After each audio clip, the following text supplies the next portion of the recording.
Very, very big indeed. It's one to look forward to this weekend. Nadem, obviously your colours are light blue ahead of this game. There's a lot of blue here, to be honest. There's a lot of blue here, and I'm here for it, yeah. But look, we're looking ahead to this game, and we've had some big games already so far this season. But last season's Premier League champions against the season before Premier League champions, first against second, it's huge. Yeah, do you know what it is? It is a huge game, and it's good to sort of get a feel for how the Premier League looks at this moment in time. But then there is also that sense of reality in the fact that it's the first weekend in October. You know, you're not going to win or lose the title based on this game here. But like I say, it feels like you could make somewhat of a statement, because I think, for example, Man.City did against Chelsea, not necessarily because of the result, but the performance. And I think that's going to be key. If City can go to Anfield and put on some sort of performance, and maybe if Liverpool can do the same against City, then I think that will be spoken about in some ways, probably more than the result. For you, Andrew, if you were going into a season at this early stage, as Nadem says, you've got your eyes on the title, you're up against one of your title challengers, what would you be thinking as a player? How would you be approaching it? I think as a player, you're looking at it this way, you know, it's a marker. If you go to Anfield and you get a positive result, you're basically saying to Liverpool, look, we're here to win this. And you're putting down a marker now. Yeah, it's October, first week in October, but that's what you can do wherever you go. If you're playing amongst the top 4 teams, you've got to put down a marker wherever you play. I think if Manchester City go there at the weekend, get a win, and then Liverpool know. You know, we have to go to the Etihad later on this season and try and gain those 3 points back. Otherwise, if they continue this form, they're going to have a great chance of winning the Premier League. In terms of working out which way this one's going to go, the form, pretty much everybody in the league has been... Patchy's probably a bit rude, but variable is probably a better word.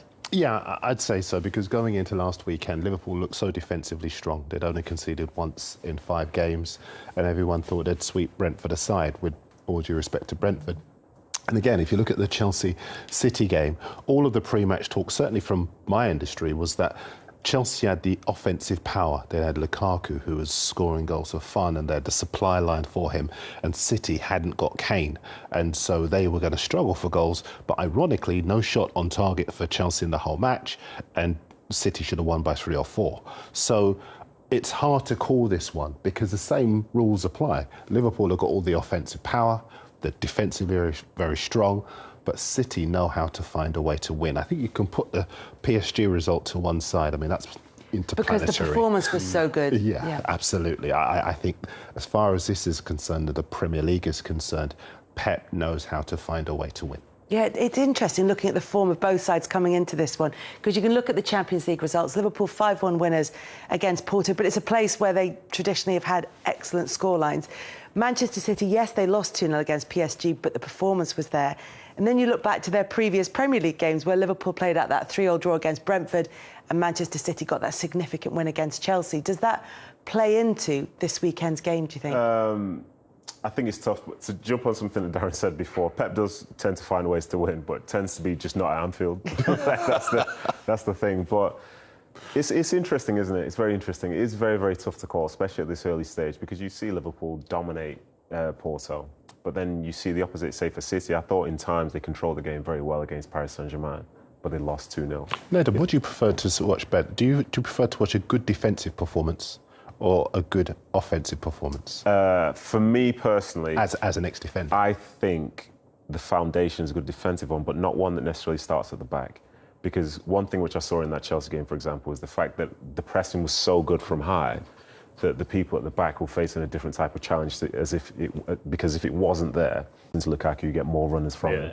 So, you know, if they press high, you know, not to like blow gas or blow air smoke up into attackers, whatever's, but I always say to attackers, the game is dependent on you. You score your goals, but then if you also defend well, it makes the game easier for me back where I am. The game it is a two-way game. Yeah, of course. You know, if you have people who only want to play it one way, then it makes it harder for your team. But when you have a front line that presses as well as City do, that Liverpool have done in the past, not only will they be rewarded by not having to defend deeper for longer, but they'll get more chances up in key areas. So I think that's key for me. But then going into this game, I thought City had a good performance against Paris Saint-Germain, and I think Pep is going to instill the mindset into the players whereby the results tend to be a product of the performance more often than not. And if they continue to play well, they will find more positive results. The key difference on Tuesday was the fact they didn't have Lionel Messi, you know, and that Lionel Messi is pretty much the ultimate blessing that you can have on a field, wearing your kit at any time. So I think they'll be positive. They defended well in that game. They attacked reasonably well in that game. Like, Donnarumma was one of the best players for PSG. So, but it's tough to call because it's Anfield, and as somebody who supports Man City, you know, there've been a lot of years of like, oh, they're playing Liverpool at Anfield this weekend. I'll give that one a miss because we know what's going to happen next year. That's it, yeah. A little bit of tempting fate, I think, there from Nadim. But the point that you were both raising there about that defensive unit as a team is an interesting one, because both managers have talked about that in the past, Guardiola and Klopp, because we single out individual defenders, we look at both goalkeepers. In fact, we look at both goalkeepers as starting attacks as well, so it works both ways. But in terms of that, it's going to be really interesting to see that approach and the way it's matched up, because until the Brentford game, Liverpool had only conceded one. City have only conceded one so far in the Premier League as well. But it's just that their defence aren't facing that many shots. They're not. And like Nadim touched on there, is that down to the closing down for the boys up front? Because that's where it all starts. It all starts for the boys up front. And when we talk about good defending, because the boys up front have made it easier for the boys at the back. You know, and that's what marries itself together. And that's what good teams do. You know, they all work for each another, get themselves in the right position to try and make it easier for each another. So when you look at Manchester City's performance last week against Chelsea, I thought it was absolutely brilliant. Midweek, I thought they played extremely well as well. I thought it was fantastic. We touched on it there. The one blessing they didn't have was Messi. And if they had him, you know, the result most probably would have been a different result. But like I said, I think for me personally, I enjoy watching both teams.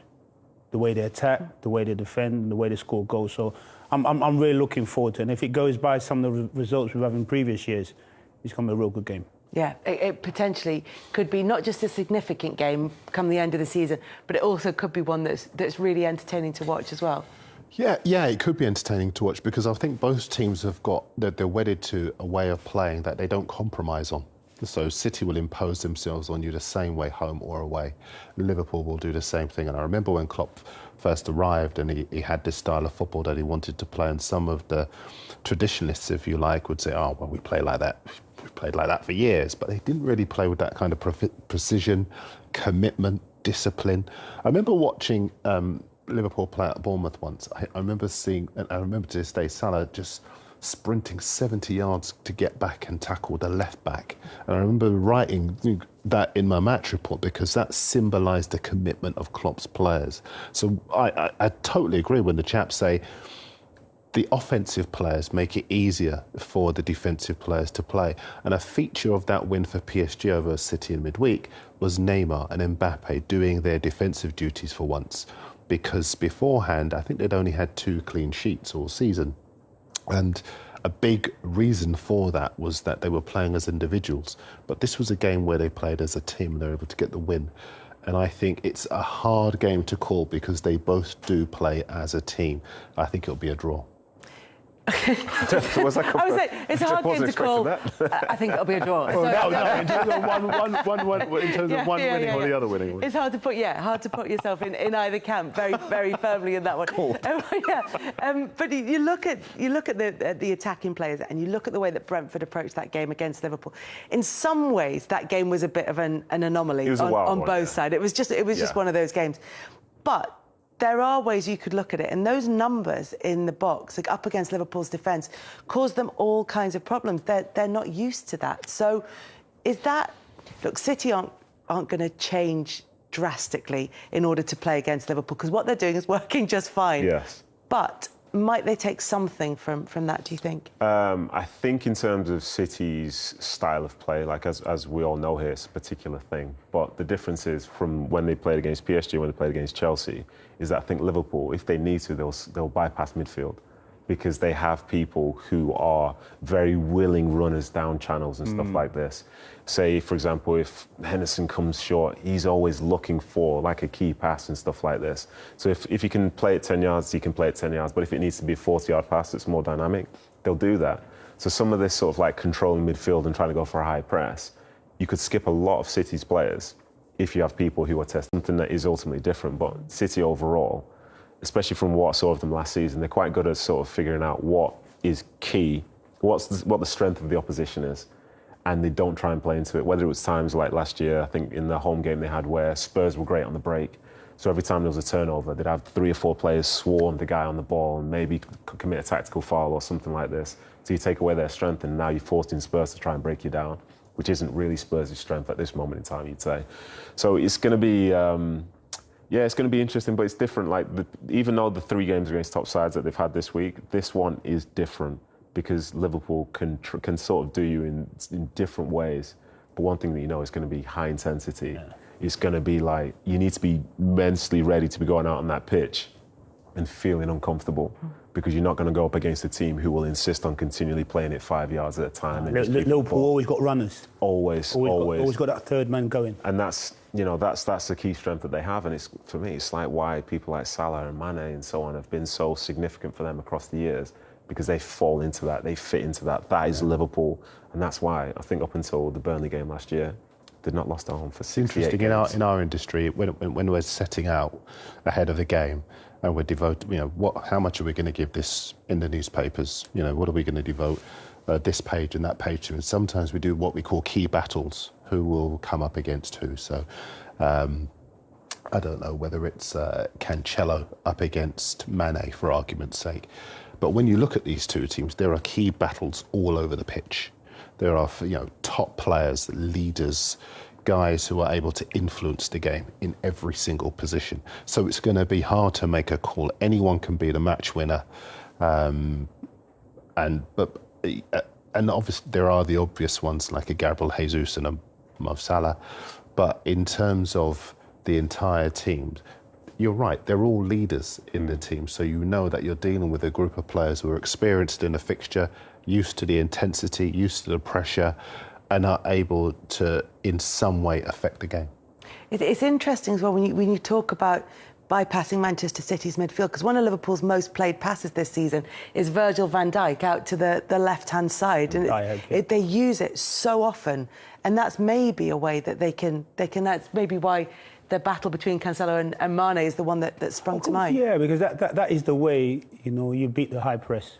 People might, that's long ball football. No, it's not long ball football. I mean, that's tactical football. If you want to cut out their midfield, they're going to press you. You hit a diag and you're out.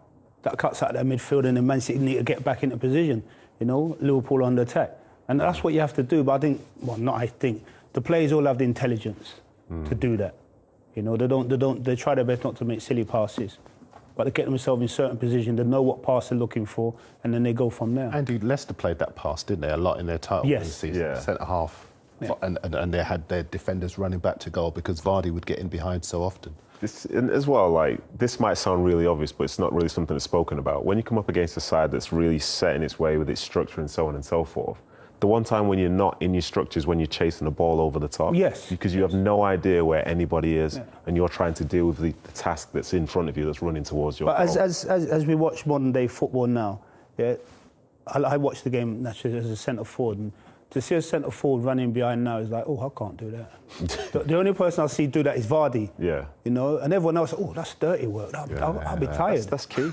That is key. There you go. That is key. When you look at Liverpool and Man City, the last 2 Premier League winners, and they've been Premier League winners for the last 4 seasons, I believe, they're constantly testing the back line. You have to. And if the ball can be played to them by anybody on the field, but sometimes the mere fact that they're pulling on someone's shoulder create space for somebody else. Yeah. If somebody goes long, somebody can come short. But if everybody's coming short, the game's always going to be in the front of the opposition. And when it's like that, I'll be honest, those games are far easier than when you continually having to think, is it this time, is it this time, is it this time? It's interesting when you talk about watching the game as a centre forward, because Liverpool's front line have been prolific this season, particularly over the last few games. I mean, there were 2s and 3s before that, but over their last few games, over the last 6, they've scored at least 3 goals in each of them. And yes, there was the 3-3 against Brentford in the middle of all of that, but they just seem to have, I don't know if it's maybe closer to early days of Klopp, that kind of slightly, I don't want to say gung-ho, because that feels like there's no control over it, but it's sort of a little bit closer to that organised chaos that we saw. Listen, I've been banging on about how they're back to full defensive strength, and I think the guys will score. It's always easier to score goals when you've got that good, sound, solid defensive base. Yeah, definitely. But I'm looking at the boys at the front.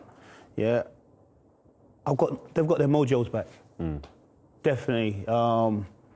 Mane looks like, I've got my ball.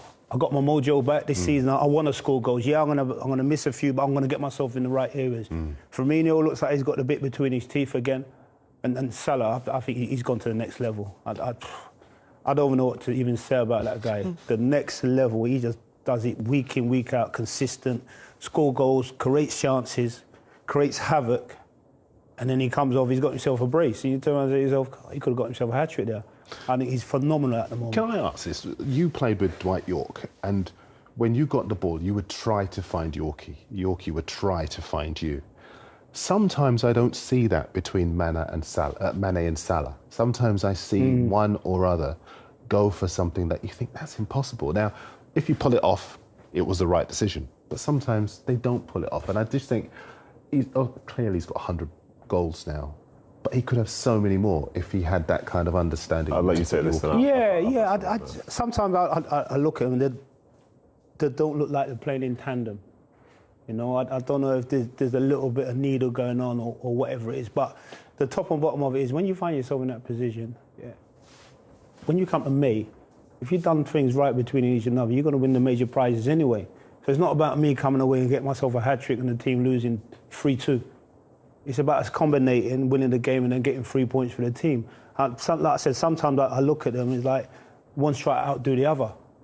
You don't have to. You're a fantastic football team with great players. You know, you all stick together and like I said, come May, you'll try to win the same things. Yeah, I agree with that. But the thing for me when I see them, like, would Salah be on 100 goals now if he didn't have that thing within him in terms of trying to score the goals? That's what I mean. You have to have it. So when we look at, say, he could have passed it there, he could have done that. Like, in the end, they both end up getting theirs anyway. Yeah. And as it stands, it doesn't feel like it cost them games because somehow they'll still manage to score and they'll win games. Because when we look back, not necessarily to the last year, but the prior 2 years, they came away with one league title but nearly had 200 Premier League points. They didn't lose out on the title because Mane didn't pass to Salah or Salah didn't pass to Mane. You know, so I don't see it as being that big a concern because for me, you've got two strikers who will do anything to score goals. They'll throw their bodies at everything. And although, again, it seems simple, not every striker's got that. Not every has got the sort of feel to be in the key area, to go and try and be the difference. And they are still doing stuff for the team. The vast majority of stuff they do is for the team. But for me, if I see a striker that sees the goal and doesn't want to shoot, it's not really for me because I'd rather see one that sees it and will do everything he can to put the ball in the goal. When we talk about this with Salah, we have to talk about his assist statistics as well, which are very high. But of course, it also calls into play the times when he has gone for goal and it's maybe deflected and then it's ended up in the path of somebody else. So it is what it is. We need to sort of represent that in all its truth and all the kind. But look, there is a relationship. But as you said, they're probably subconsciously weighing up the percentages. You know, what are my chances of scoring from here, and what are the chances if I pass it? And actually, I think I've got a good chance. They back themselves when they're in front of goal. You have to back yourself when you're in that position. Otherwise, when you're in that position, you question yourself, and you can't afford to question yourself. And like I said, when I watch Salah and he gets in positions to score goals, 9 times out of 10 he hits the target. And if he does hit the target, if he doesn't score, the goalkeeper parries it, and someone else has got to tap in. And that's what football's about. For me, he's created a chance there. Yeah, and like I said, sometimes you look at them and they're not in tandem, but the quality of the three of them, and I've already touched on it, the three of them have got their mojo back this season, and they're going to create havoc. And the goals they've scored already this season, they're proving to everyone, you know, it's going to be a real tough battle to win this Premier League this season. Yeah, how many attackers do we really know that have got a ton of goals and a ton of assists? Well, I was thinking actually, as you both were talking about. I tell you what, if you grew your hair out, you'd have flicked it. Because we can talk about Kane last season, but like that's not a normal season for Kane because he tends not to get a ton of assists. So then you look at it, and the one that sticks out, Jermaine Defoe actually did particularly well. Luis Suarez as well. When he was at Liverpool, I think he worked in tandem with Daniel Sturridge and Raheem Sterling for a season. And they were absolutely exceptional. And Suarez, I think that was a big part of the reason why he got the move to Barcelona, because again he was similarly generous with Messi and I forget the other player who was in that front lineup, which is I should be slapping myself in the head for that. Neymar. Neymar, thank you. Neymar, yeah. MSN. MSN. But you see, they had that interplay between them that allowed them to score goals, but they had that awareness of where the other was, and they were very, very unselfish, and they were able to rip it up. And that's what I was saying about just, yeah, it's hard to argue because number, and it's fantastic, and he's, you know, elite player. But I just sometimes think, when I watch, it frustrates me, and it's almost a heresy to say it. I'm sitting next to two top Premier League players. Well, sometimes it just, you know. But you see, I think when you get yourself in those positions, you have a split second. You know, you got to make your mind up. Can I squint at someone for tapping, or do I believe in a better position to shoot? And I think sometimes, if you look at Salah, he gets it mixed up at times. Like, what? Why don't you shoot? Because we expect him to shoot, and he tries to squint at someone that gets cut out or whatever. But he gets himself in so many good positions. Yeah, he can do what he wants to do. And watching him now, he's like, well, I'm going to do what I want to do. Yeah, if I squint, I squint. If I don't, I'll shoot and I'll score. Yeah, You know? and to bring in someone else into this debate, Sergio Aguero. Yeah. Did you love him for assists? He's up there as well, yeah. But no, he doesn't have a ton of assists. And speaking to people who played with him for many years, they said the worst bit about his game was when he needed to lay one on the plate for somebody else. It's almost like he'd do it on purpose to send him to the corner so they can get a goal himself. But I almost wonder if he isn't with City anymore because of that. Because I think that Guardiola wants a different type of striker, one that's going to link play more, that is not going to be isolated. If you cut the supply line off to him, then they're playing with 10 players because he isn't somebody who's going to drop deep. Kane can drop into the 10. We saw that when he played for England in Spain, and he was laying goals off, and they were ripping Spain apart. I think it was the first win in Spain for goodness knows how long. And Kane is that type of player. Aguero's not, and I think that's the difference between the two types of play, if you like, that you need. Because you mentioned Firmino, and sometimes he's not that influential because he's not your point man. He drops deep to draw defenders out of position and let other players go into that space. He's a nuisance, Firmino. You know? He's a fantastic player, but he's a nuisance. But you touch on Kane there. I think Kane's very intelligent. He drops in even more so now, because I think he's lost a half a yard of pace. Now, when we're talking about, playing it a little bit longer, trying to run the channel, so to speak, and get 1v1 against a defender, you won't see him do that. So you have the two boys coming off in the wide areas, making those runs. Exactly. I think now we're talking about Kane, it's the time to kind of touch on Manchester City not having that traditional style number 9. And look, Pep Guardiola has done this before. He's had success without, your traditional. I know he's got Jesus, but your more traditional number 9. He's done this before. So it's not about questioning whether they can do it. It's more about asking if the fact that he went so strongly for Kane and that didn't come off suggests that maybe he thinks that they need that player.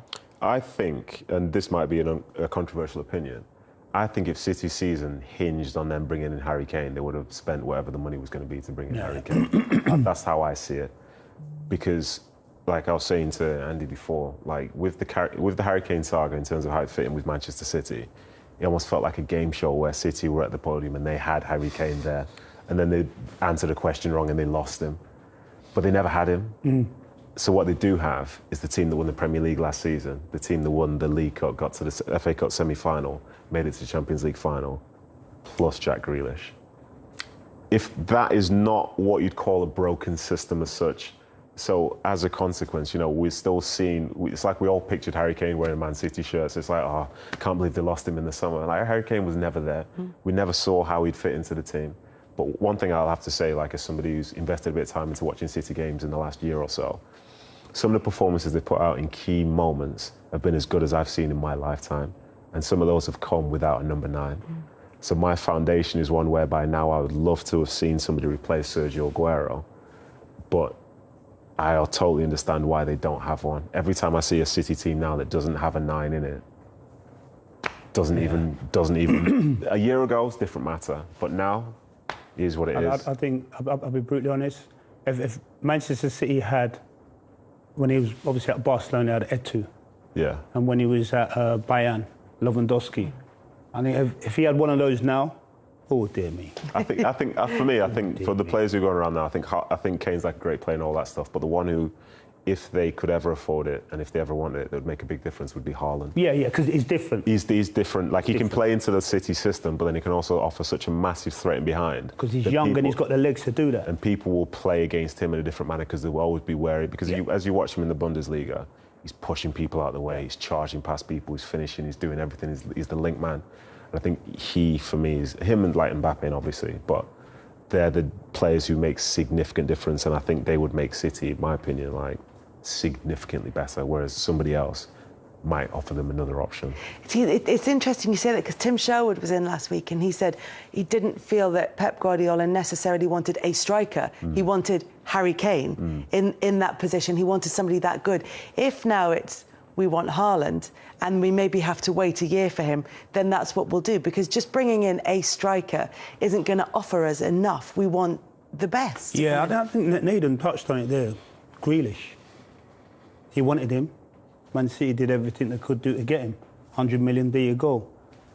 With Kane, yeah, there was loads of talk that he wanted him, but he never pushed the boat out to give Tottenham 120 or 140, whatever it is. So like you just touched on there, he's actually sitting around saying, OK, next season, Haaland's going to come about. We virtually know what the price is, because they're going to know what the price is. I'll stick it all on red next season.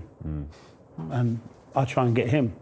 And he would make a difference, because like I said, he's young, he's powerful, he's energetic, he scores goals and he creates chances, and he'd be a nightmare for defenders. Yeah, do you not feel like, I don't know, maybe I'm missing the point here, I don't know the sort of like boardroom type conversations that are being had, but I constructed a deal that could have brought Harry Kane to City if literally the season hinged upon it. Every as you know, football, there's a capability of doing a deal for whatever player you want, if you really want that individual. And that's football. You know, if you look at some of the transfer fees now, that's because you want an individual. Yeah. And that's just goes to show, I think, anyway, it's the balance itself. City aren't coming off a terrible season. They're coming off probably the best season that they've had. So with that being said, like, you know, you want to bring somebody in. You don't have to bring somebody in. And, like, it breaks my heart to say it, but, like, Sergio Aguero's, like, probably one of the best City players ever. But last season they didn't need him. And that says a lot about where the team was at that moment. Yeah, and there's also an argument that someone like Haaland would fit City's profile. He matches up much more readily with players that they've brought in under this regime, more so than Harry Kane. Yeah, and his dad's played for them as well, so he's got that sort of history as well. And like Harry Kane is a fantastic player. You know, it I almost get tired of having to say that before I say the next thing. But like, looking at Haaland now, you can see that football has a significant future with him in it, because he feels like he's a game changer. The same way we felt about Mbappe maybe 3-4 years ago. That's how it feels with Haaland now. And if that sort of player could come into the Premier League and to come into a Man.City of sorts, I think he's a game changer. Yeah. Having said all that, without Kane or Haaland in the squad, still going to cause Liverpool's backline some trouble, aren't they? Yeah, of course. They're a very good team. There's no guarantee they'll score. There's also not guaranteed. There's no guarantee they'll score, but in the same breath they could score 4 or 5. Because they have people in their team who are all capable of scoring. And instead of having a team whereby this is the only person that will score, say the team against Chelsea, I think it was, anyone in the front three could have scored. The 2 10s behind could have scored. Even Rodri's chipped in with a goal now. They score goals from set pieces, so the 2 centre-backs could have scored. Cancelo scored a goal from outside the box. Edison could probably kick it 100 yards. So the only person that's not really dangerous is like Kyle Walker. That's Watch him score. With all due respect to him, But he's just switched off now. Exactly. Sorry, Kyle. But that's the strength that they have, and they're all capable of doing it. So, as I say, they'll test any backline. Liverpool's is obviously very good, but no backline is perfect. And the same goes for Man.City. The same way you saw Brentford take it to Liverpool and score 3, they possibly could have scored maybe a couple more as well. And that's football. That's why we love watching it, because nothing is set in stone. This versus that doesn't have to equal whatever. Anything is possible with the quality on the field there as well, and the sort of contrasting styles.